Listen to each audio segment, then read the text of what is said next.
war going, you know, it's your boy Sadiq, and we're back again for another. We're back again for another video, man. Yo, shout out to the Cole Gang for being in here, for being consistent, yo, for being disciplined with you. That's all we can ask for. In fact, that's all you can ask of yourself. With that said, let's get to the video, man. Let me pose a question to you.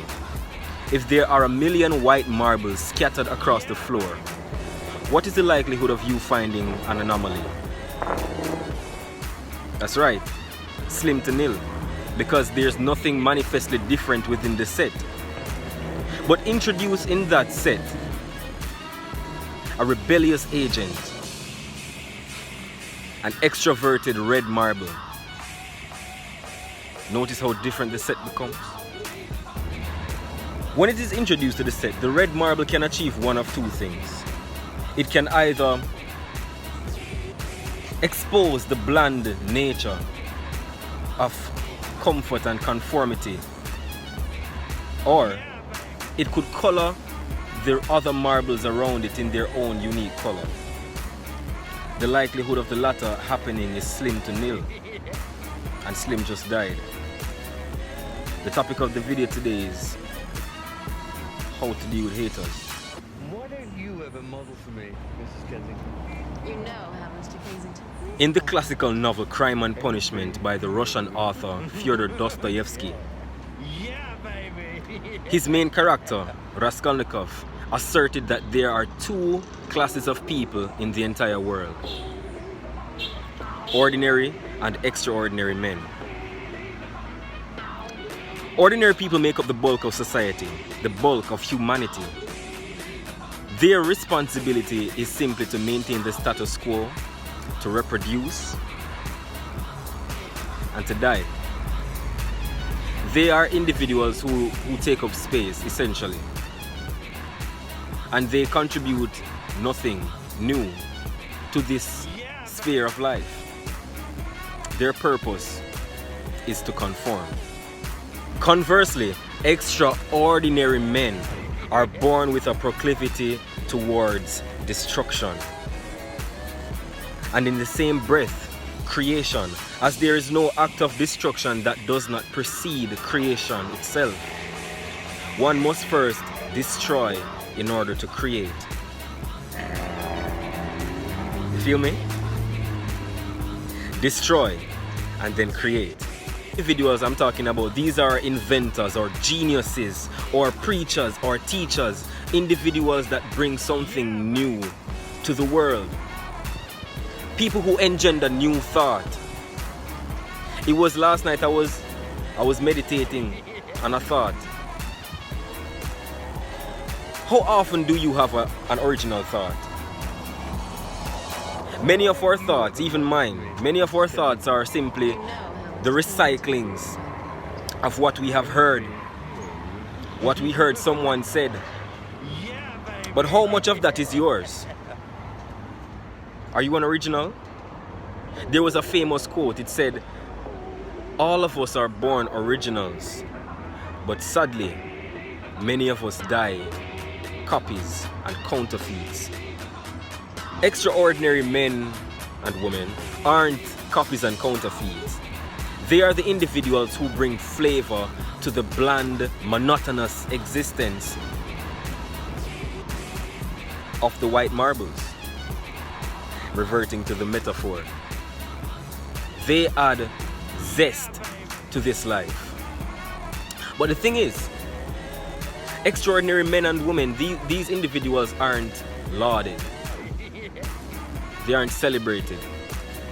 In fact, the converse is true. They are often persecuted and crucified. So perhaps I went to the lethal extreme just to bring Jesus in the argument, because he was an extraordinary man and he was crucified. They didn't love him any at all. That's besides the point. The fact of the matter is, if you have an extraordinary element to you, you will be hated.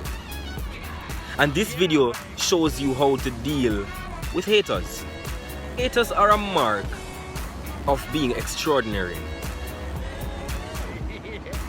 then it's logical to conclude that the more haters you have, the more extraordinary you are. Or you could argue that you're simply a horrible person and nobody likes you.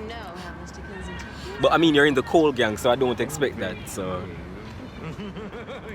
the more haters you have, the more people who seem to be disgruntled by your very existence, it shows that you are contributing something new. Because change isn't met readily. Change is always despised. Change is always frowned upon. People hate what they can't understand. People hate what they can't themselves engender. That's why people hate on you. Because they envy you. They wish they had the courage to be and to do what you are doing. And in themselves they feel insecure, but this insecurity, it bubbles over, it froths. And it spills over into hate. And you know, funny thing, these individuals who hate on you, they will often come as friends. Because ultimately their goal is to draw you back into being bland. And to pull you back down into on their level, essentially. So red marble. When you are dropped among the white marbles will always want to make you bland again. So they use shaming language. They try to shame you into becoming more like them. But I bid you, my friend, Cole Gang, the most famous book of all, the Bible, it says that be not conformed to this world, but be transformed by the renewing of your mind. So being different is your calling. So we are here. The ultimate question is, how do I deal with haters? My question to you is, what do you do with your medals? What do you do with your trophies? They are your badge of honor. Celebrate your haters. Yeah, that's right. Celebrate them. It makes no sense you allow yourself to be drawn down on their level, being a groveling fool, to hate on another person. Come on. What kind of person must you be? Because what you keep on showing, if you're a hater, is that you are not confident enough in your ability to contribute something original, something new to this world. So the next best thing for you is to crucify someone that is. It's to criticize. That's the easiest thing to do. The easiest thing to do is to open your mouth and to criticize. The hardest thing to do is to think and to do. I know the members of the Cole Gang, many of us might be here and we might be saying, am I an extraordinary man? Your ego might be telling you that you're extraordinary.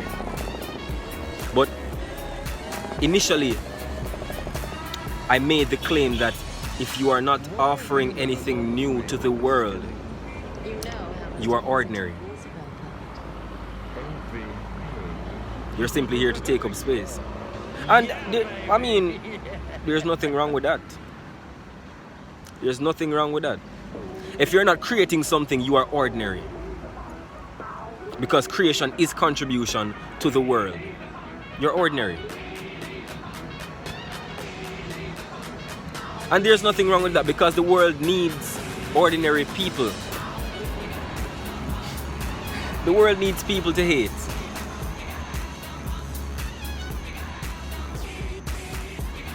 And the world also needs truly extraordinary men. So what I'm bidding you to do today, do something extraordinary and wear your haters as a badge of honor. So this is Sadiq is saying, school or motivation, giving you inspiration. Our goal is elevation. Hey, alright, Cartel, easy yourself, no brother. But back on the game and you know when I lame. You know me I said, peace to you.